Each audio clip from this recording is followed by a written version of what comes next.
जीना जागृत है, मृत्यु सुषुप्ति है। न कोई मृत्यु है न कोई जीवन है। जो जीवन है वो जागृत है, जो मृत्यु है वो सुषुप्ति है। किसी का मरना नहीं होता। पंचभूत पंचभूतों में मिल जाते हैं और आत्मा अविनाशी अजर अमर है। उसी का जागृत होना, बाह्य दर्शन होना जीवन है। उसी का गाढ़ सुषुप्ति जैसे ऐसे मृत्यु है। न मृत्यु सत्य है न जीवन सत्य है। उमा कहूं मैं अनुभव अपना, सत हरि भजन जगत सब सपना। जैसे सपना सत्य नहीं होता ऐसे सत्य नहीं है। न हम सत्य हैं न तुम सत्य हो। हमारे तुम्हारे में जो तत्व है वो सत्य है। जो हमारे और आप में तत्व विराजमान है, आत्म तत्व, वो सत्य है। हमारी तुम्हारी चेष्टाएं, हमारा तुम्हारा रूप, हमारी तुम्हारी विचार, ये सब असत्य है। सत्य एक परमात्मा है। जीवन जागृत है, मृत्यु एक गाढ़ सुषुप्ति है। न किसी का मरना है न किसी का जीना है, क्योंकि जो तत्व है वो अविनाशी है, वो अमर है। जो भ्रम है वही जीवन लगता है। ये भ्रम है। मैं पुरुष हूं मैं स्त्री हूं, ये भ्रम है। न मैं पुरुष हूं न मैं स्त्री हूं, निर्विकार आत्म तत्व हूं। ये कहां अनुभव हो रहा है? इसी भ्रम को मिटाने के लिए मनुष्य जीवन मिला है। खूब नाम जप करो, अच्छे आचरण करो, दूसरों को सुख पहुंचाओ, सत्संग सुनो, शास्त्र स्वाध्याय करो, तुम्हारा मंगल हो जाएगा। न जीवन है न मृत्यु है, एक ये भ्रम है, स्वप्न है। समझ पा रहे हो कैसे?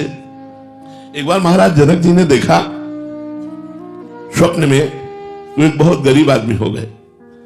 इतने गरीब हो गए कि खाने को नहीं है।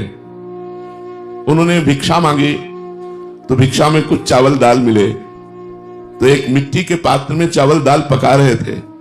वो पकने वाले ही थे कि दो सांड लड़ते हुए आए और सब बिखर गया। तो इतने भूख से व्याकुल थे कि ये क्या, और आंख खुल गई तो देखा राजमहल की सुंदर सैया पर सो रहे। तो उनका ये सत्य कि वो सत्य। सभा में आकर के बड़े बड़े ज्ञानी वृद्ध महापुरुष रहते थे। पूछा यह सत्य कि वह सत्य। अब कैसे पता चले कि यह का आपका तात्पर्य क्या है और वह का तात्पर्य क्या है? तो कोई सही उत्तर न दे पाया। एक दिन बालकों के साथ अष्टावक्र जी खेल रहे थे और उनके पिता को राजा जनक जी ने जितने विद्वान थे सबसे पूछा और उत्तर न मिलने पर सबको नजर कैद कर दिया कि जब तक उत्तर नहीं मिलेगा कोई भी विद्वान अपने घर नहीं जा सकता। तो बड़ी प्रवीणता थी अष्टावक्र जी में।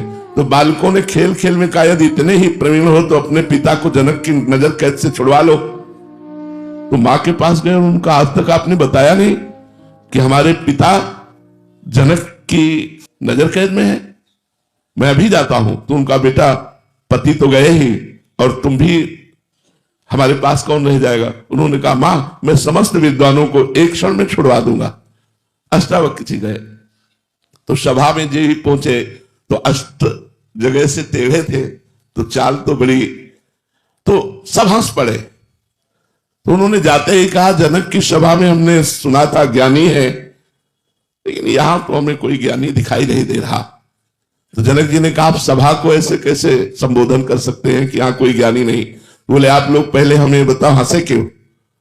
बोले आपको 8 जगह से टेढ़ा देखकर। तो बोले आत्मा को देखने वाला ज्ञानी और शरीर और हड्डियों को देखने वाला ज्ञानी। बोल जनक तेरा प्रश्न क्या है? अष्टावक्र जी गुरु हैं जनक जी के।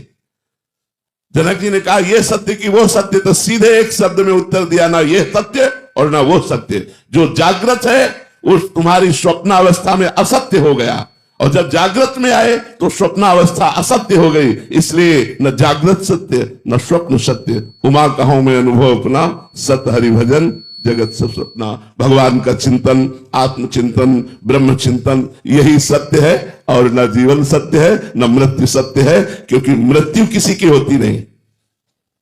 किसकी होती है?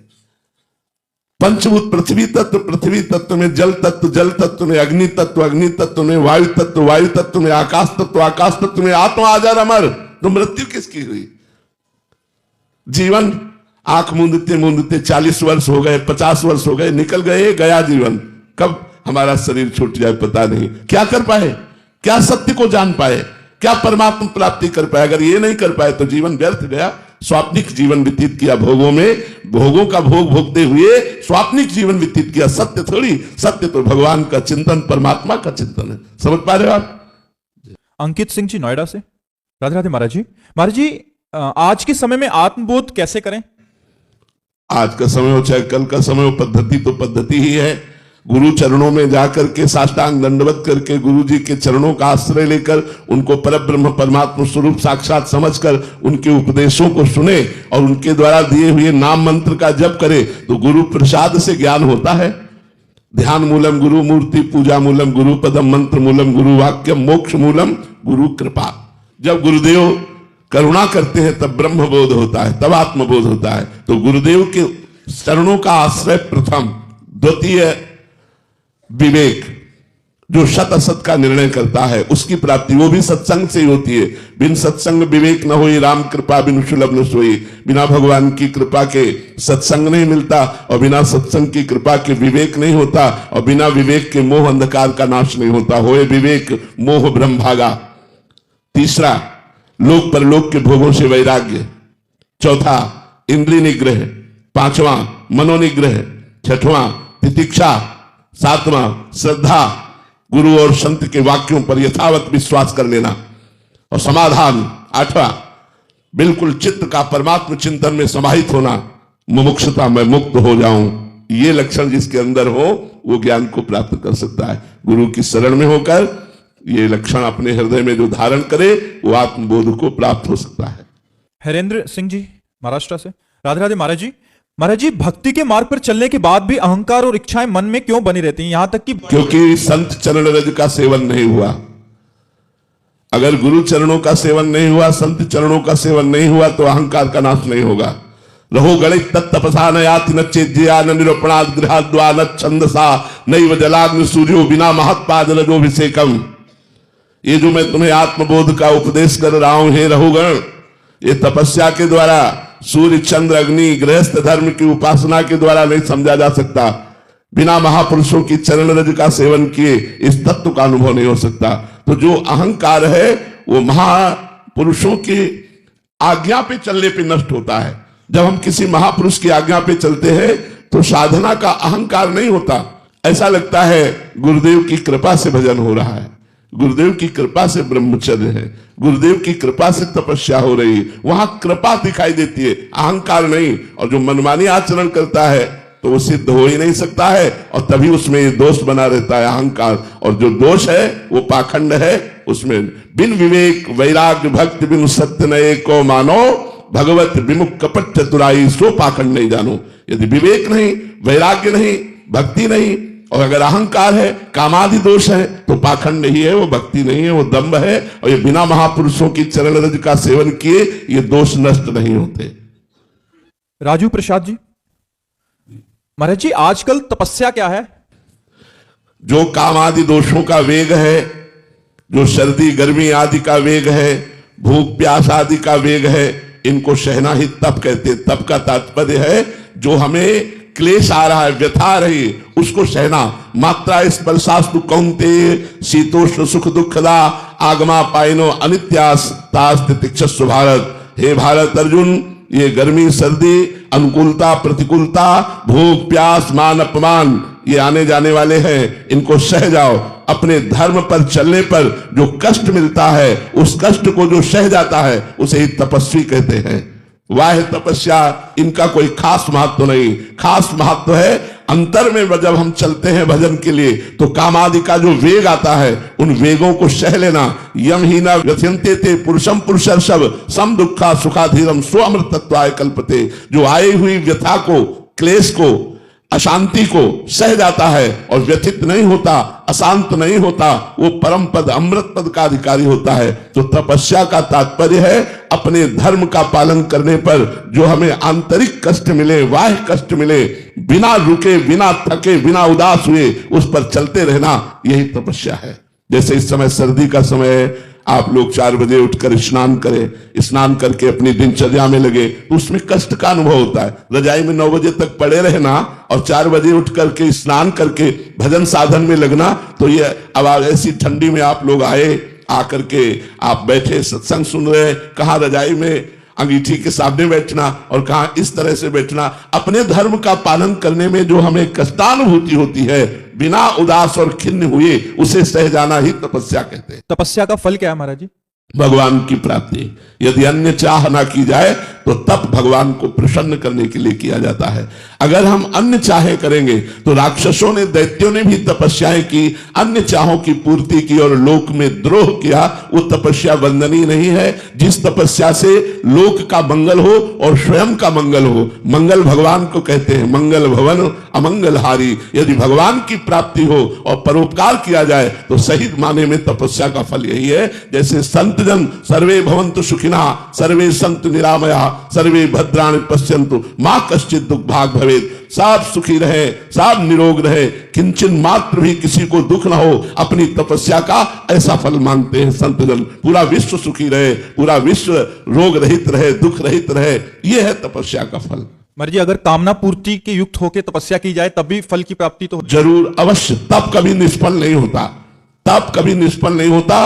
वो अपना प्रभाव दिखा के ही रहता है। चाहे उस, देखो ब्रह्मा जी जानते थे कि हिरण्यकश्यप बड़ा आतंक फैलाएगा, लेकिन वो महान तपस्वी था।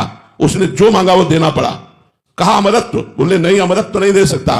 तो बोले फिर दिन में मृत्यु ना हो, रात में मृत्यु ना हो, तुम्हारे बनाए हुए किसी भी प्राणी अप्राणी से मृत्यु ना हो, ऊपर मृत्यु ना हो, नीचे मृत्यु ना हो। जो जो मांगा सब देना पड़ा और भगवान सबके बीच का रास्ता निकाल के आए और उसको राधे श्याम कर दिया। तो इसलिए तपस्या कभी निष्फल नहीं होती, देना ही पड़ेगा।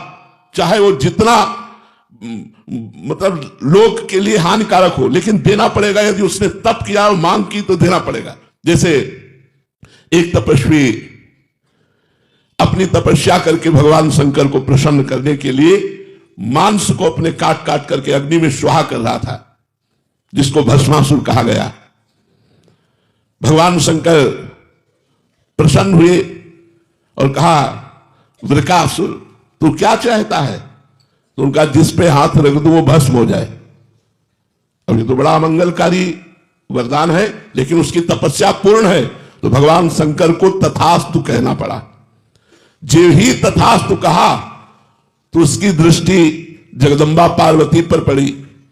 उसने कहा पहले शिव के वरदान को शिव के ऊपर ही प्रयोग करते हैं। तो भगवान शंकर के ऊपर ही हाथ रखने के लिए अब भगे भगवान शंकर, क्योंकि वरदान तो वरदान है, उसने तपस्या की थी, देना पड़ा।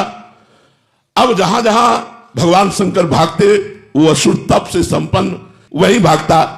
जब देखा इससे पिंड नहीं छूटेगा तो भगवान श्रीहरि का ध्यान किया भगवान शंकर ने।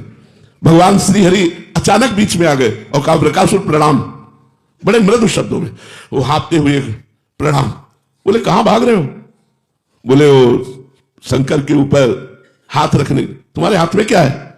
बोले वरदान दिया है कि जिस पर हाथ रख दोगे वो भस्म हो जाएगा। बहुत जोर से हंसे। बोले अब भी तुम मानते हो?